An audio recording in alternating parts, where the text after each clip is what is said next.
अम्मा की बातें चैनल में आप सभी का स्वागत है। भोजपुरी बोली की सबसे बड़ी खूबसूरती उसकी लोकोक्ति और उसके मुहावरे हैं। इस चैनल के माध्यम से हमारा प्रयास है कि विलुप्त प्राय हो रही संस्कृति को संजो कर रख पाएं। दोस्तों, मेरा नाम है नित्यानंद दुबे और इस वीडियो में मैं साथ हूँ अपनी अम्मा श्रीमती प्रभावती देवी दुबे के साथ। अन्हरा रिसियाइल ते अपन घरे फूंक दिहलस। हाँ, यही इस मुहावरे का तात्पर्य है।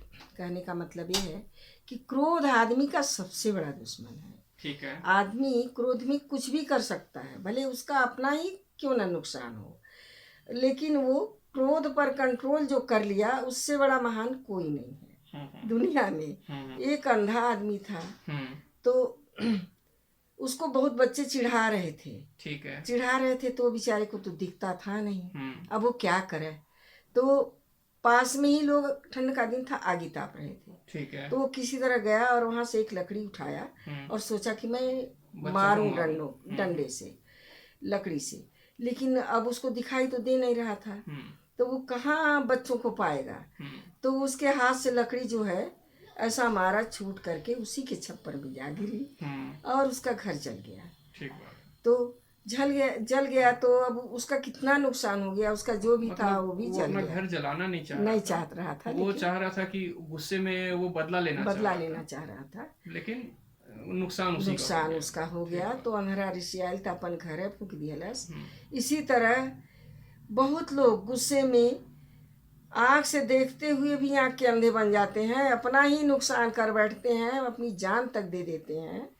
इसी को कहते हैं अंधरा ऋषि आयल तो अपन घरे। छूटल घोड़ भुसौले ठाड़। अच्छा। कहने का मतलब ये है कि घोड़ा यदि किसी कारण से छूट गया अपने जहाँ बंधा रहता उस स्थान से, तो सीधा वहीं पर जाके खड़ा होगा जहाँ पर उसका दाना भूसा जो भी चीज रखा रहता है वो वहीं जाके खड़ा होगा। अच्छा। खाने पीने की जगह तो आप वहीं जाके ढूंढ लीजिए, आपको वहीं मिलेगा वो। अच्छा।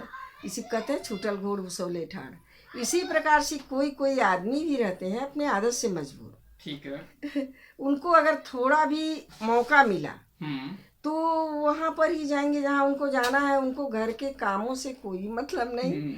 घर में क्या हो रहा है, क्या अव्यवस्था है, क्या व्यवस्था है, क्या उचित है, क्या अनुचित है, वो अपने समय पर वहीं मिलेंगे। आप वहीं जा करके ढूंढ लीजिए जहाँ वो रोज जाते हैं। ठीक है।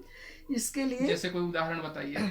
जैसे कि मान लो कोई दारू पीने वाला आदमी है, ठीक है, शराब पीने वाला, जब उसको टाइम मिलेगा, उसके दारू का समय होगा, तो 1,000 कमाई काट के माने समय निकाल करके वो दारू अड्डे पर अगर वो कहीं नहीं मिल रहा है तो आप जाके वहाँ ढूंढ लो, दारू अड्डे पर ढूंढोगे, वो आपको मिलेगा, मिल जाएगा पक्का।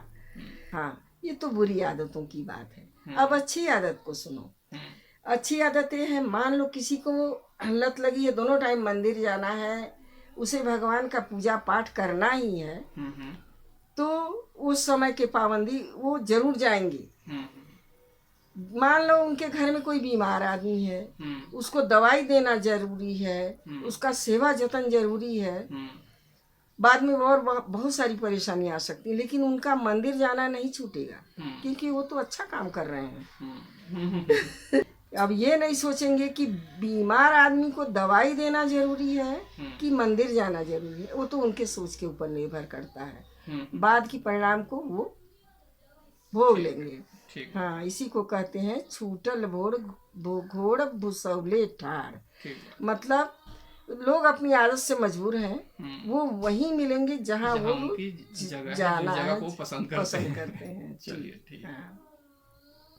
कि खाए के बेटी बेटा माथ मुड़ाए पर गोत्री। अच्छा। जहाँ पर चल अचल संपत्ति की बात होती है, उसको लेने के लिए तो सब अपने बेटी बेटा भी तो अपने हैं ही हैं, पराये लोग भी अपने बन जाते हैं, सारे रिश्तेदार हैं। हाँ, कि मैं भी हूँ इनका सगा रिश्तेदार जो भी है। तो खाए कि बेटी बेटा माथ मुड़ावे पर गोत्री। लेकिन अगर कहीं विशेष काम आ गया, कुछ करना है, तो उसमें मदद करने के लिए कोई नहीं रहेंगे, वो सब पराये हो जाते हैं फिर, कि इनके जो अपने हैं वो करें, हम तो दूसरे हैं। हाँ, अगर मुंह मुड़ाना हो मरने के बाद भी तो भी ना मुड़वावे वो, बोलेंगे कि अब हम नहीं है, इनके थोड़ा है, हमारा गोत्र दूसरा है। तो मतलब एक तरीके से जब कोई मुश्किल आती है तो सब भाग जाते हैं और जब कोई अच्छी चीज है लेने की बारी देने का है तो सब पराये भी अपने हो जाते हैं। खाए के बेटी बेटा, इसी को कहते हैं कि खाए के बेटी बेटा, मात मुड़ाए के परगोत्री। ठीक बात।